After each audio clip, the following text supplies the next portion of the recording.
To declare a powerful and impactful testimony, let's welcome a 144 leader from the More Than Conquerors Network, Miho Gonzalez.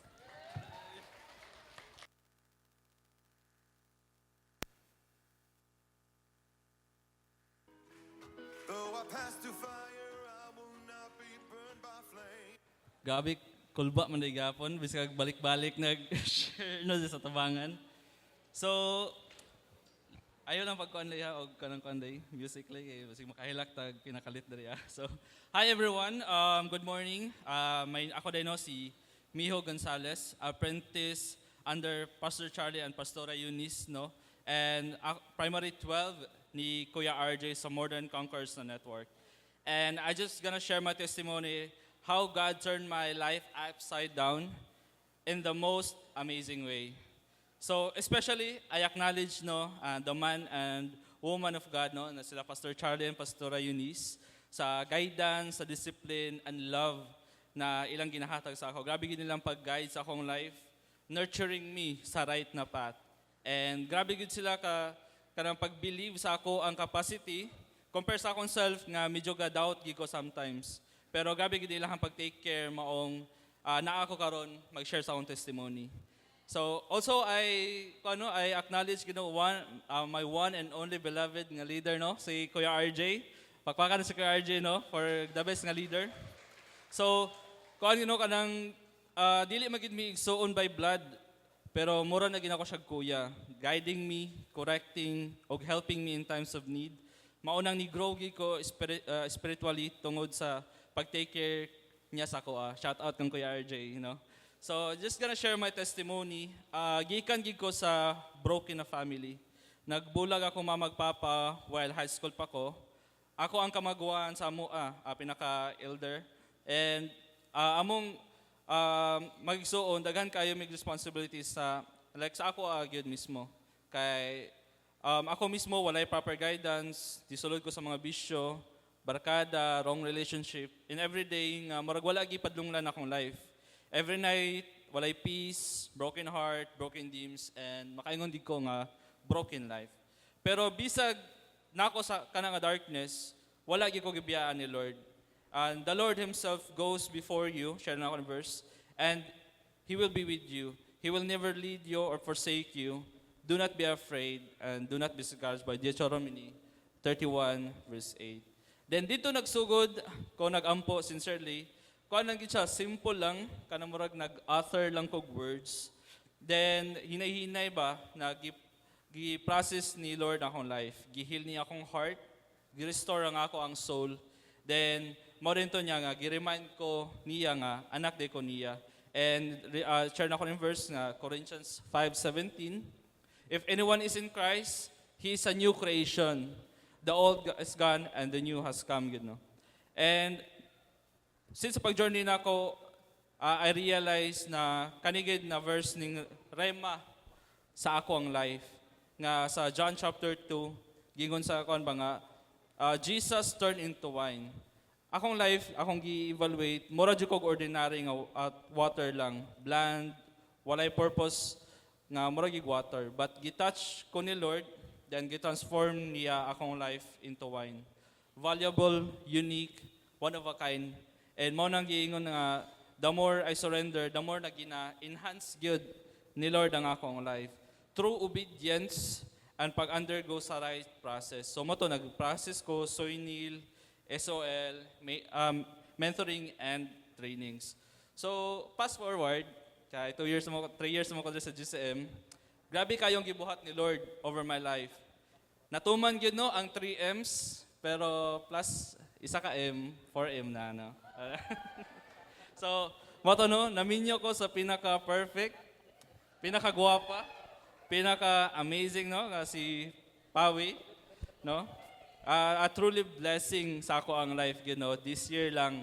So, ako gini-share ng verse no, sa Proverbs 18:22 nga, he who finds a wife finds what is good and receive favor from the Lord. O nag-enjoy ginamong blessed life no together. Especially last October lang, we attended NatCon no, kami duha. And for the first time nga, as a couple ba, and nag-enjoy gid mi. Yeah.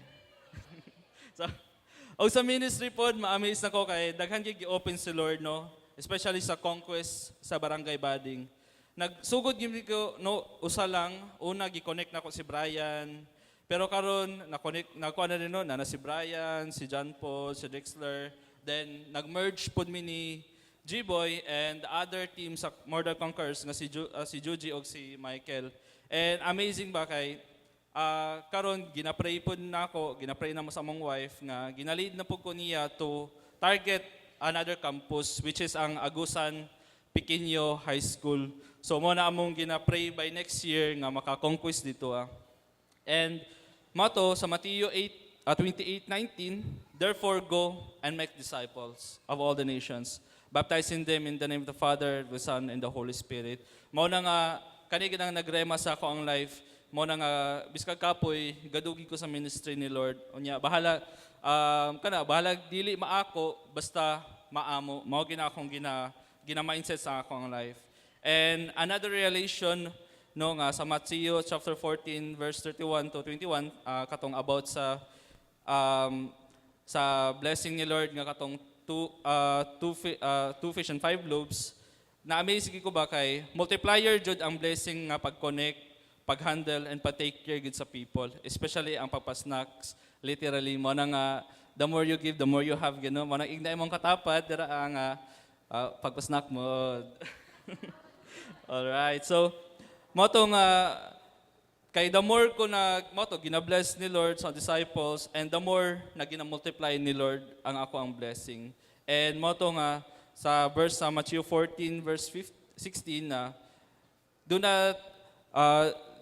they do not go away with something to eat. No, mo to nga nikuha sa ako ba nga, mura ka ng importante gid ang snack gid no? Daghan gid mawin sa snack ba.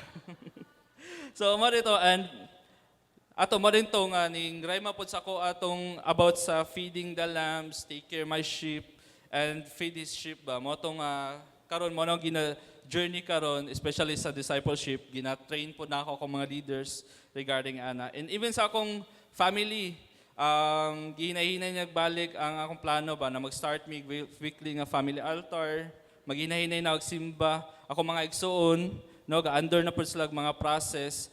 And I believe ba nga sa Acts 16:31 na believe in the Lord Jesus and you will be saved, you and your household. So mo nang believe gyud no, ang inyong prayers dili gina masayang kay Lord. So sa area po sa ministry, nagflow na po ang abundant nga blessing and provision ni Lord no. As we obey ang instruction nila Pastora last week nga nagplan magud mi nga dili sa mag-apply pero na sa pastor nga apply mo kay para ang blessing mo overflow. And pag kuana mo no, pag obey na mo ato nga instruction, biskag opposite sa among plan, pero amazing kayo kay pag-apply na mo next week adto, sunod-sunod gyud pagka-hire sa mong client, ako sa akong client ba mo nga obedience is the key if gusto kag abundance gyud.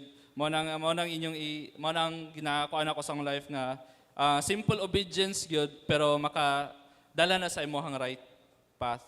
And mo na sa among HO kani gid nga word ang akong kuan sa mo abang Deuteronomy 8:18. But remember the Lord your God, for He give you the ability to produce wealth, and so confirms His covenant which He swore to your ancestor today.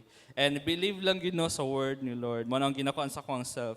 And even the darkest morning, giniremind ko niya nga sa Romans 8:37, and all these things more than conquers through Him because He loved us. So mo na akong testimony nga gikan sa pagkagubot, kasakit, confusion, gi-restore gid ni Lord, gi-transform niya akong life completely. O karon nagpuyo ko as a living proof nga nothing is impossible gyud kang Lord gyud. Pag i-touch niya ang imong life gyud, pag mapatouch pud ta no. And mo na nga dili gid pag-undang sa prayer kay katong gi-share ni Pastor Nonon nga dili gyud tablahon ni Lord ang iyahang people. Kanaging pagduni mo sa ministry, pag-prayer, pag-share, pag-seed, pag-tithes, dili gina i-thank you ni Lord. But if i-refanan gid ka ni Lord ba sa imong gipangbuhat sa iyang ministry, mo na nga kana gid ako ang kanang ginakuha no, excited gid ko no sa mga kana pagabuhaton ni Lord for the next years, especially sa ako ang family, my team o ministry. And kana ako nang ginalay down to God, no? To God be all the glory.